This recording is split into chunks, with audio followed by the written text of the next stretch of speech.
everyone, I'm Sugandha and you're watching Ready to Upskill, and yes, today we are going to discuss what? The Code on Wages 2019. ये है session 2 new labour and industrial codes के बारे में हम बात करने वाले हैं। और चलते हैं क्विक सा रीकैप देखते हैं हमने पिछली बार में क्या देखा था।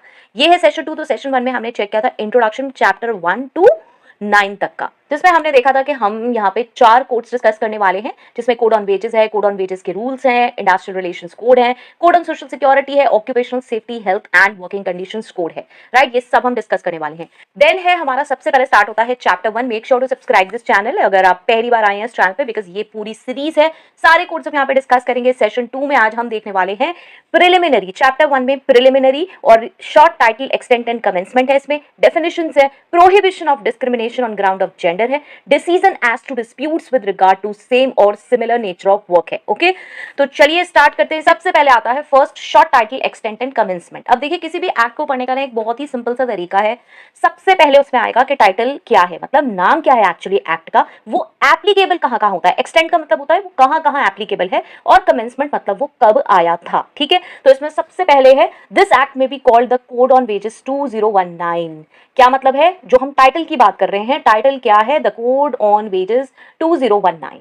कहां पे एक्सटेंड होता है, to the whole of India. यहां देखते हैं, it shall come into force on such date as the central government may by notification in the official gazette appoint and different dates may be appointed for different provisions of this code and any reference in any such provision to the commencement of this code shall be construed as a reference to the coming into force of that provision.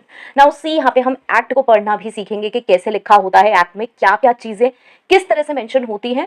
इसीलिए मैंने ये direct वही language pick करी है। कई कई जगह मैं डायरेक्ट लैंग्वेज पिक करूंगी एक्ट से, और कई जगह मैं क्या करूंगी, पॉइंट्स में मेंशन कर दूंगी अगर बहुत बड़ा होगा। ठीक है, तो यहाँ पे हम ये भी सीखते जाएंगे कि हम एक्चुअली एक्ट को पढ़ते कैसे हैं। तो जब हम देखेंगे फर्स्ट पॉइंट जिसमें हम देख रहे हैं शॉर्ट टाइटल, टाइटल हमें पता चल गया, एक्सटेंट कहाँ तक है, तो कंप्लीट इंडिया में एक्सटेंट है, इसकी एप्लीकेबल है। अब आता है कमेंसमेंट। देखिए कमेंसमेंट के बारे में ये क्या लैंग्वेज यूज कर रहे हैं, ये कर रहे हैं it shall come into force on such date as the central government may by notification in the official gazette appoint. जैसे हम कहते हैं ना यार नोटिफिकेशन आया है, ये उसी की बात कर रहे हैं कि यार ऑफिशियल गैजेट में ना नोटिफिकेशन आया है, तो हम इसे चेक करते रहेंगे कि कब ये एप्लीकेबल होगा, कब ये फोर्स में आएगा। इसीलिए इन्होंने यहाँ पे ये थर्ड में डाल दिया कि आपको अगर ये चेक करना है कि ये कब आएगा, ये कब एप्लीकेबल होगा, तो आपको कहां से चेक करना पड़ेगा, ऑफिशियल गैजेट के नोटिफिकेशन में से आपको ये चीज पता चल जाएगी। ठीक है, इन्होंने कोई स्पेसिफिक डेट मेंशन नहीं करी है, इन्होंने एक प्रोसेस बता दिया, एक प्रोसीजर बता दिया कि कैसे पता चलेगा कि ये कब आएगा। ठीक है, तो यहाँ पे हो गया and different dates may be appointed for different provisions.